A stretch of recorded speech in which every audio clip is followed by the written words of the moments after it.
When people talk about ancient weapons, they usually mention swords, bows, and shields. But the most important weapon in human history is the simple spear, a sharpened stick that changed the course of civilization. It appeared before writing, agriculture, and even the very concept of war. The spear allowed us to hunt, defend, form armies, and win. It was used to kill mammoths and to fight in ancient phalanxes. Why did the spear become the primary weapon of our civilization? Let's find out. The history of the spear began long before civilization. The oldest findings show spears being used over 400,000 years ago. Early humans sharpened sticks and used them for hunting. Eventually, they started hardening the wood with fire. Later, they attached stone tips for extra sharpness and piercing power. The spear became essential for survival. It helped people gather food and defend against predators and rival tribes. No other weapon of that time matched its effectiveness. A spear could be made in just a few hours. It didn't require blacksmithing or special skills. Materials like wood, stone, and cord were everywhere. This made the spear the most accessible weapon. Hunting became safer and more efficient. Throwing spears allowed attacks from a distance. Longer spears protected against large animals. Over time, their shape and size changed, but the principle remained the same: a distant, thrusting weapon. The spear was humanity's first step toward organized armament.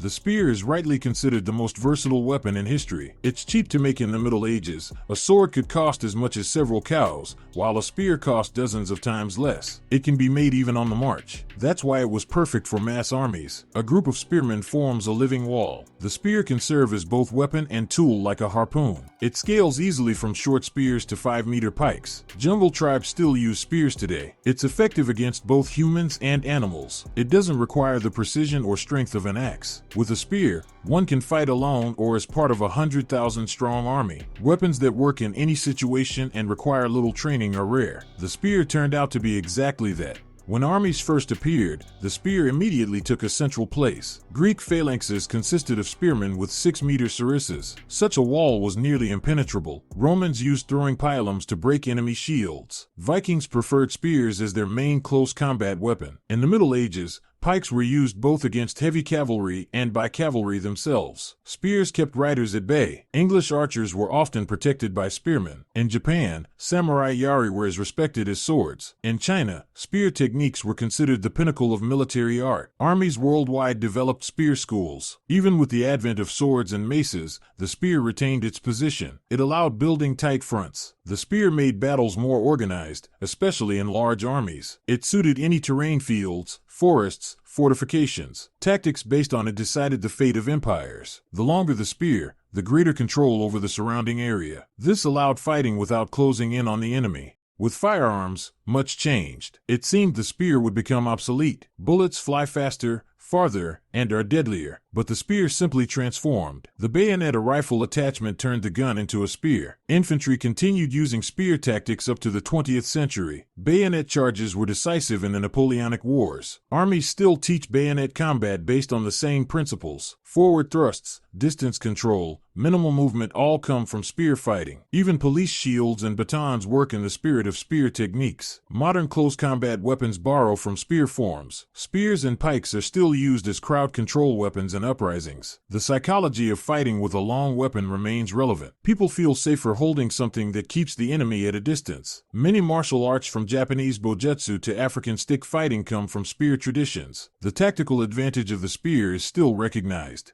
The spear is not just a tool for killing, but a powerful symbol. In many cultures, it is associated with courage and strength. Ancient tribes used spears in rituals. In mythology, gods often wield spears. Odin throws Gungnir. Poseidon holds a trident, essentially a type of spear. Zeus hurls lightning bolts, originally depicted as spears of light. On knights' coats of arms, spears symbolized valor and honor. In legends, the spearman is a protector standing on the front line. Even modern sports logos use spear imagery. It symbolizes precision. And that's it for now. See you in the next videos.